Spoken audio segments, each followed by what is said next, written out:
Welcome to the Great Detectives of Old Time Radio. From Boise, Idaho, this is your host, Adam Graham. If you have a comment, email it to me, box13@greatdetectives.net.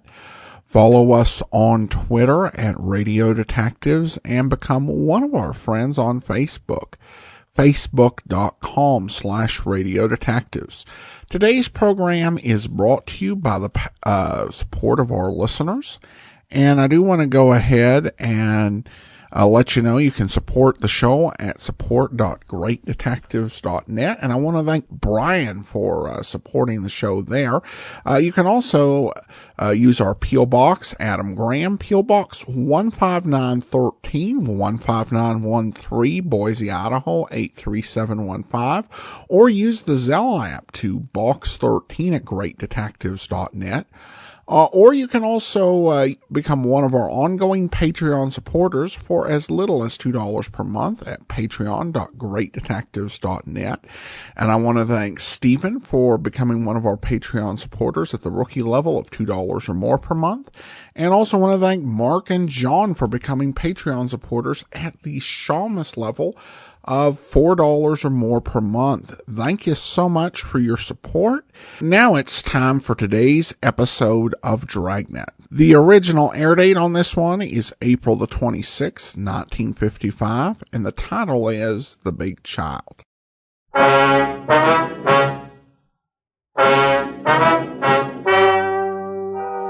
Ladies and gentlemen, the story you're about to hear is true.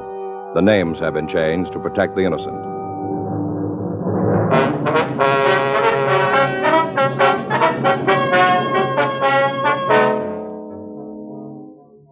You're a detective sergeant. You're assigned to juvenile detail. You get a call from Georgia Street Receiving Hospital. A 2-year-old child has been brought in. Her condition is critical. There's evidence of foul play. Your job? Check it out.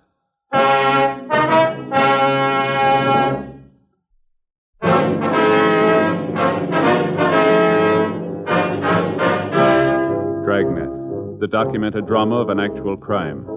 For the next 30 minutes, in cooperation with the Los Angeles Police Department, you will travel step by step on the side of the law through an actual case transcribed from official police files. From beginning to end, from crime to punishment, Dragnet is the story of your police force in action. It was Sunday, August 14th. It was warm in Los Angeles. We were working the night watch out of juvenile detail. My partner's Frank Smith. The boss is Captain Powers. My name's Friday. I was on my way back from detention cells, and it was 7:28 p.m. when I got to the second floor of Georgia Street Juvenile. Squad room. Hi, how'd it go? Nothing. Those kids won't cop to a thing.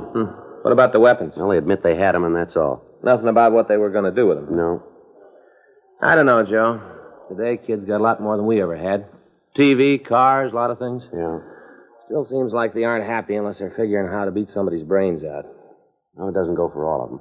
Well, enough to give us a headache. Yeah. Now take those kids upstairs. If they spent the same time doing something constructive that they do making the zip guns and saps, they'd have something worthwhile, something worth remembering. Well, maybe it'll work out the same way. What do you mean? They won't forget this. Juvenile, Friday. Yeah, Doc. When'd she come in? Anybody with her? Give me that again, will you? Yeah, I got it. Okay. We'll check it. That's right. We'll get back to you later. Thanks, Doc. Bye. It was Dr. Sebastian. Yeah? Just brought a little girl into emergency. Had convulsions. How's she doing? Dead on arrival. Frank and I notified Homicide Division, then we left the office and drove out to the address I'd gotten on the phone. 1784 Malabar Street was a small wooden house set on the back of the lot. A dead oak tree in the front yard was overgrown with ivy. Several broken and rusted children's toys were half hidden in the weeds near the front porch. We rang the front doorbell. Somebody ought to be home. The lights are on. Yeah. Let's try it again.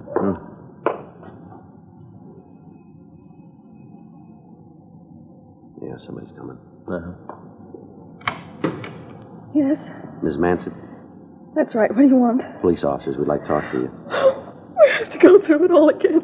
Don't you think I feel bad enough about it? We're sorry to bother you, ma'am, but there's some questions we have to ask you. Oh, all right, come on in.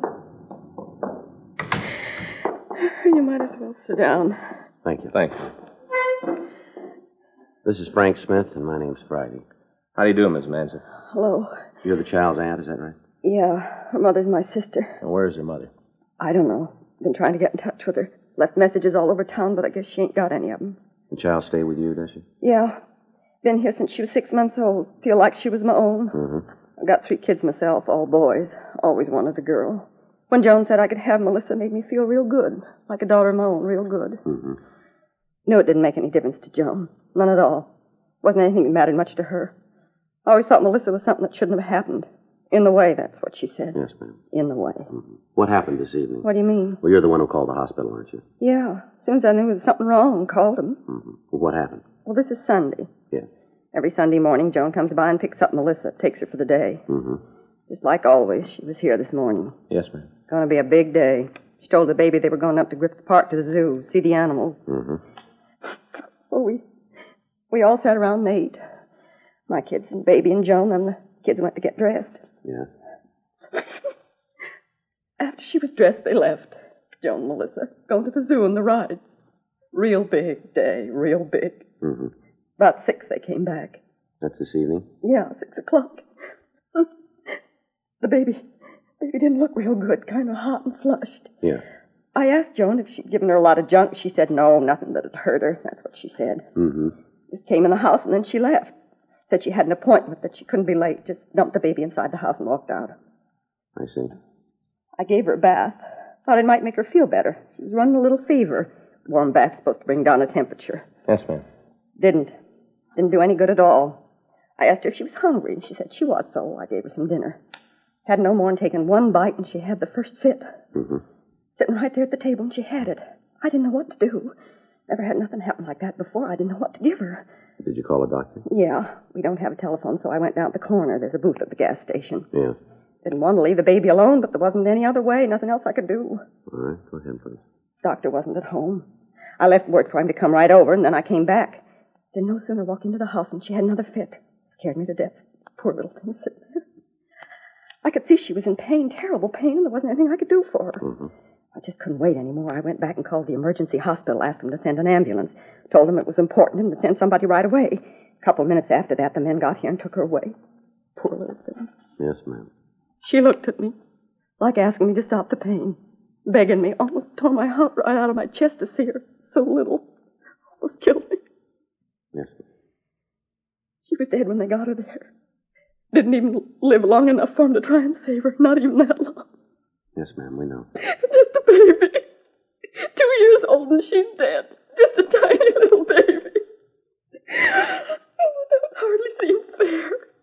A lot of people could die and it wouldn't make any difference, but not her. She was beautiful. Just beautiful, like my daughter, like my own. You sure there isn't something we can get for you, Miss Manson? No, nothing. Isn't anything that'll help now. Nothing at all. Ma'am, has there been any history of this type of attack in your family? You mean fit? Epilepsy? Anything of that nature? No, never been anything like that. Well, now, did the child tell you that she felt sick? Mm-mm. We didn't have no idea there was something wrong until it was too late. Did she complain of stomach cramps, do you remember? No, she didn't. What'd you have for dinner? Ground meat, potatoes, green beans.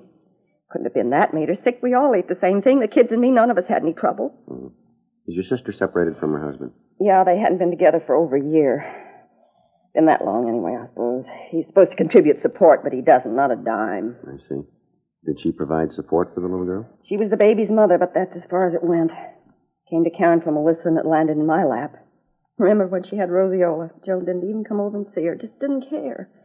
Mailed a little doll for the baby. Guess that was supposed to make up for her mother not being there. Can you tell us where we can contact your sister? Sure. Place over on Hewitt Street. Got an apartment there. Do you have the address? Yeah. Won't do much good to go over there, though. Why's that? Well, she probably ain't home. Chances are she's out someplace running around having a good time. I see. Don't even know that baby's dead. Hasn't got the slightest idea. Oh, we'll go and see her. Hope you won't mind waiting for her to show up. You're going to have to. Probably wait a long time. Yes, ma'am. She don't care about the baby. Never did. Told me a couple of times. Just a rock around her neck. Talked about how hard it was for her to get a husband with a kid. All the time how the baby was making it hard for her. Mm-hmm. All she ever thought about herself. Didn't want anything to interfere with that, just herself. She won't care about the baby. She won't care at all. Probably won't even talk to you. I think she will. Why should she? No reason for her to even see you. Yes, there is. What? We're trying to find out why the child died.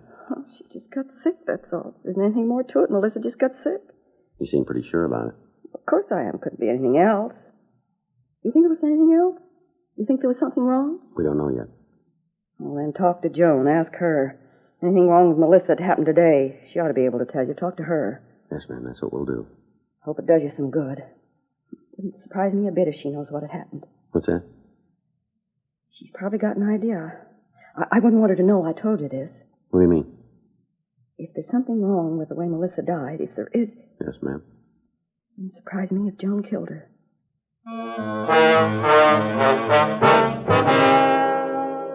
Frank and I left the house and drove over to the apartment on Hewitt Street. The name on the mailbox read Joan Guyman. We rang the bell, but there was no answer. We talked to the landlady, a Mrs. Enid Finden. She told us that the Guyman woman had left the place about 7:15 in the company of a man, and she hadn't returned. We asked her what she could tell us about Miss Guyman. Kind of hard to say right off. She's funny, you know how I mean? No, ma'am. Well, there's a lot of people who don't like her, lots of them. They think she's kind of wild, the way she runs around, partying it up. You'll hear a lot of talk about her. Got to kind of make up your own mind about it. Mm-hmm. You any idea where we can find her? No, could be in half a dozen places. She starts on a run, she's liable not to slow down for a couple of days. You know the man she's with? Sorry, I can't help you there. I've seen him before, but not many times. I don't think Joan goes out with him much. Mm-hmm. Something wrong? Ma'am? Something happened to Joan? No, ma'am. Must be some reason you're nosing around. Anything you want to tell me? It might be a little better if we talk to Miss Guyman. That's the way you want it. I ain't going to pry into something that don't concern me. Yes, ma'am. Have you ever met Mrs. Guyman's little girl? You mean Melissa? Yes, ma'am. Sure. Two of them been here several times. Sundays, you know, Joan has a little girl. How they seem to get along. What? Miss Guyman and her daughter. How they get along. Well, you said it yourself. Melissa's her daughter. Yeah. What have you heard? Hmm? Somebody's been talking about how Joan treats the kid. Well, maybe you better tell us. I don't want to get her in no trouble. You understand that. Yeah. Well, I'd be down here watching the television, maybe doing some ironing, and I'd hear Joan yell at the baby. Loud. She used words a kid shouldn't hear, not that young. Yes, ma'am. Of course, not that those kind of words are ever good for a youngster, but sure not for one only 2 years old. Yeah. Anyway, she'd yell for a while, then it'd be quiet. Guess she hit the kid a couple times. Things calmed down. Now, do you know if Mrs. Guyman ever hit her daughter? Well, sure. I saw it with my own eyes. Mm-hmm. We had words about it. Well, Joan told me to mind my own business. Said to keep my nose where it belonged. Told me how Melissa was her kid, and if she thought a slap would do some good, she was going to give it. Mm-hmm. She did. Only a couple times they weren't slaps. What do you mean? Like this. With a closed fist. Hit her right along here. Right above the ear. A couple times in the face. I saw the kid with a black eye myself, sure. Does Mr. Guyman see his wife? Not that I know. She said a couple times that he doesn't. I don't think she even knows where he is. Kind of sad, you know. Yeah? What happened? That's how all the trouble started. Mr. Guyman. Both of them used to live here when they got married. First off, they seemed pretty happy. Didn't have no idea there was anything wrong. Mm-hmm. Then when the baby was born, the trouble started. Wasn't long before the whole building knew about it. Of course, there was a couple of people who had an idea before. What's that? About her. Ma'am? Oh, running around, down to the bars, drinking, talking with other men. Now, I'm not a prude. Never been anybody who could say that about me. Nobody. Mm-hmm. But I just don't believe in married women doing it. Not them. That's what caused the trouble then, huh? You just put it down to that. Oh, my, they had some big arguments. Big ones. Hear them all over the building. All over the block, I guess, if he was listening. Mm-hmm. Well, it wasn't long after that he walked out on her. Left her flat with a baby. I see. Packed right up and moved out. Even took his phonograph records, everything. Don't think she's seen him since. Well, are they divorced, do you know? I don't know about that. A couple times she's talked about getting one. I don't think she's ever gone through with it. I see. No, she's planning on it. How's that? She wants to get married again. Told me that 100 times, how she wants to find a man and settle down. Just about all she talks about. Guess the big problem is Melissa. What do you mean? Well, I know she's had the chance. I know that for sure. Mm-hmm. A couple of the men have even talked to me about it. About how they want to marry Joan. Build a home for her. All comes back to the same thing. What's that? The kid. None of the men want a ready-made family. They're all willing to have one of their own, but it ain't easy for a woman with a 2-year-old child. Not easy at all. Mm-hmm. I know she thought a couple times about leaving the kid with his sister. Some kind of problem there, too. Seems they were always fighting about it. Do you know what the arguments were about? Sure. Joan's sister didn't think she was doing enough to support the kid, you know. Figured she ought to have more money. Any of these quarrels ever get violent? Yeah, I heard them upstairs, yelling and screaming at each other. Almost as bad as Joan and her husband. Sister saying that either she had to hand over more money or else take Melissa out of the house. Joan saying that she didn't care what happened to the kid, yelling all over the place. Terrible the way they carried on. Mm-hmm. Be honest about it, I don't think either one of them really wanted the little girl. Neither one of them. Is that right? Both been just as happy if she'd never been born. Poor little kid. Wonder they didn't try to put her in another home, find some people who wanted her. Would have given her a chance to grow up being loved. That's right. Least they could have done, given the little kid a chance. Oh, I don't know. Maybe someday Joan will wake up, realize what she's doing.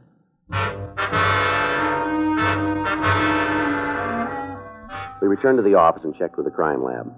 They'd finished going over the child's clothing, and they had everything out of order. We put in a call to the coroner's, Vic Wallage. He told us that the autopsy would be held at 10 a.m. the following morning, and that we should have the results by 11. He went on to say that in his examination of Melissa Guyman, he'd found several bruises on her neck and back. However, he was unable to tell us if the blows might have been strong enough to cause her death. 12:16 a.m. We ran the names Joan Guyman and her sister through R&I. There was no record on the sister, but we found that the Guyman woman had been arrested several times in the last year on charges of 4127A, drunk. The rest of the night was spent in checking out the places she was known to have frequented. An attempt was made to find her husband without result.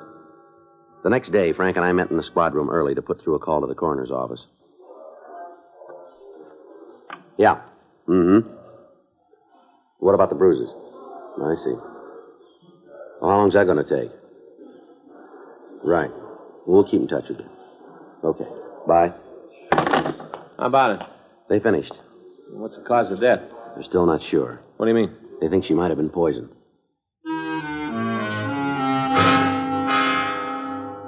The autopsy had failed to show the cause of death of Melissa Guyman. Further tests were to be conducted. In the meantime, the search for her mother continued. A check with a landlady showed the victim's mother hadn't returned to her home during the night. We contacted her sister, but she told us she hadn't heard from Joan Guyman. The afternoon papers carried a story on the little girl's death. Frank and I checked with Sergeant J. Allen again, but he hadn't come up with anything new. 3:20 p.m. You want to go out and see the sister? I don't think it's going to do much good. She said she'd call if she heard anything. Yeah. I got it. Juvenile, Smith. Yeah, that's right. Yeah, we have. Well, where are you? All right, stay right there. That's right. Huh? As soon as we can. Joan Guyman. Where is she? Bar down on East 5th. She know about the little girl? Yeah, wants to see us right away. Well, that makes us even. She's got more of a reason. Says she killed her daughter.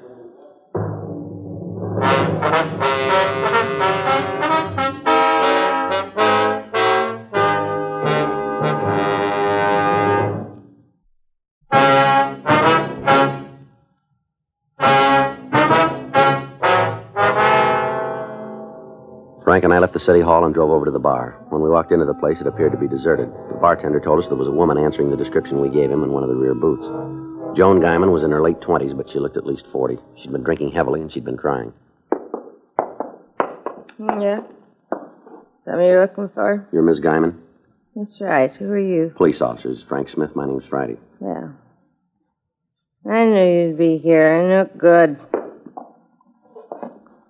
Why don't you sit right down and make yourself comfortable? Which one of you fellas I talked to? You talked to me. Yeah. Well, then you know why I asked you to come down here? Yes, ma'am. You want to tell us about it? No. How's that?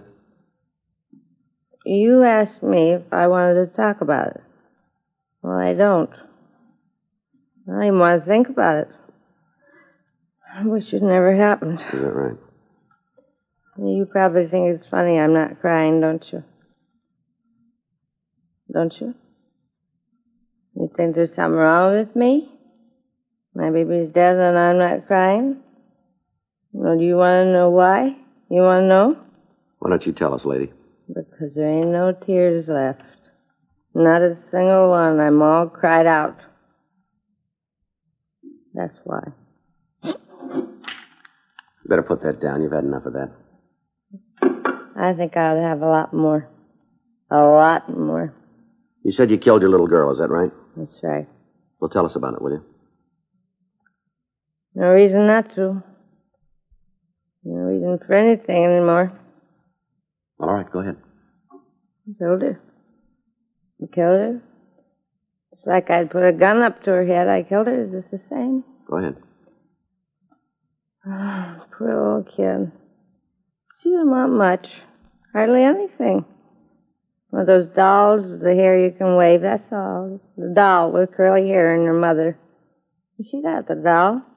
I gave it to her yesterday when we came back from the zoo. It's just seeing how happy she was. Just happy. Mm-hmm. Another thing I wouldn't give her. No mother. Poor little kid. She didn't have no mother. Just me, that's all. It's me. Yeah. That's why I did it. What's that? Killed her. If I'd been her mother and kept her with me, it never would have happened. She'd be all right now. Neglect. That's what did it. Neglect. And I gave it to her. Never paid no attention to her. All the time, too busy with what I was doing. I didn't pay any attention to her. I didn't pay any attention at all. All right, come on, lady. Where are we going? Downtown. What for? I think we'll be able to talk better there. Oh, I don't want to go anyplace. I'm going to stay right here. My baby's dead. Poor little kid didn't have no mother. Why don't you just go away and leave me alone? You know we can't do that. Why not? There a law or something that says you gotta hound people. Is that what you're doing? Frank. Yeah. No, wait a minute. You leave me alone. You got no right to do this to me. Bartender, come on back here and help. These lousy cops are giving me trouble. Help me. Come on, lady. You're only making it harder on yourself. Leave me alone. Get away from me. Come on, don't cause any more trouble now. If you were a gentleman, you wouldn't do this to me. If you were a lady, we wouldn't have to.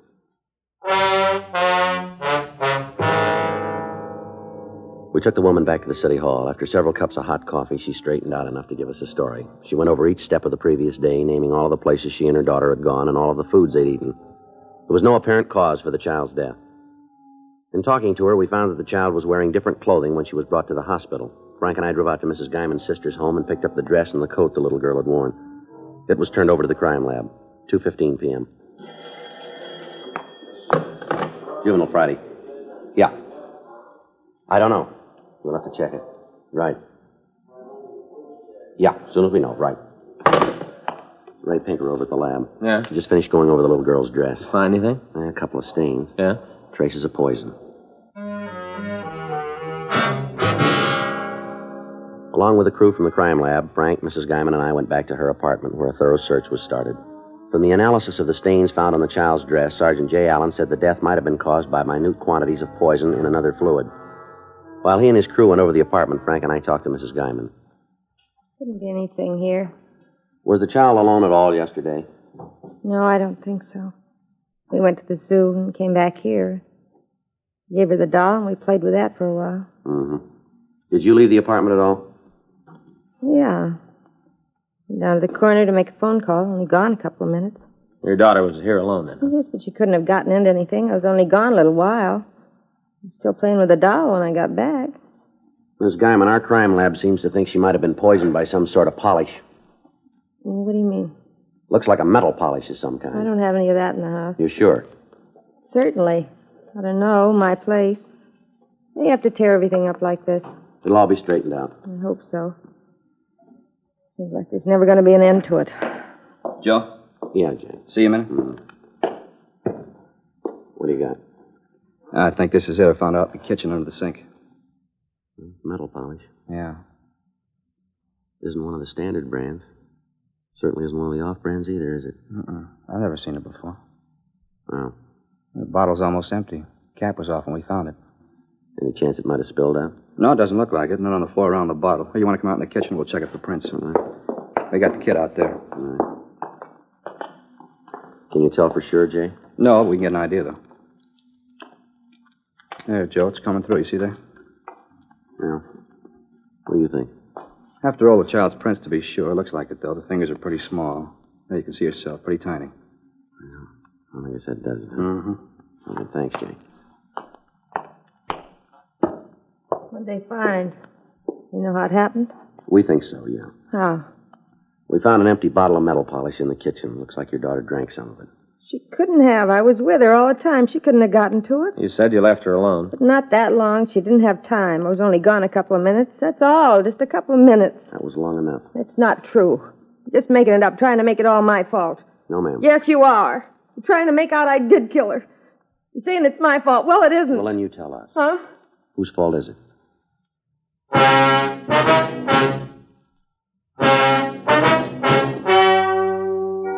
The story you have just heard is true. The names were changed to protect the innocent. On August 18th, an inquest was held in the coroner's office in and for the county of Los Angeles, state of California. In a moment, the results of that inquest.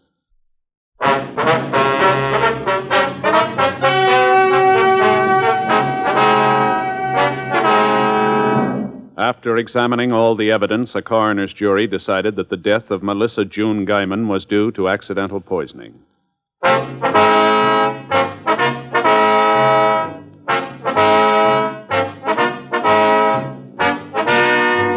You have just heard Dragnet, a series of authentic cases from official files. Technical advice comes from the Office of Chief of Police W.H. Parker, Los Angeles Police Department.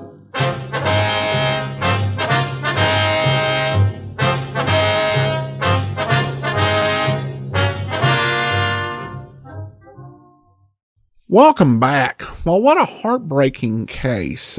This one's tough because at the end of the day, there's, no criminal prosecution because it comes down to an accident. And there are just, so many cases where it just takes a moment and tragedy strikes. And it's not just something that would happen to, a bad parent, whatever you think of the mother in this case.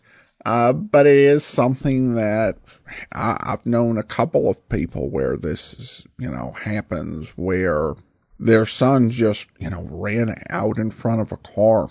I had that happen to a pastor went to his church for a few years. And it was something that I think definitely haunted him.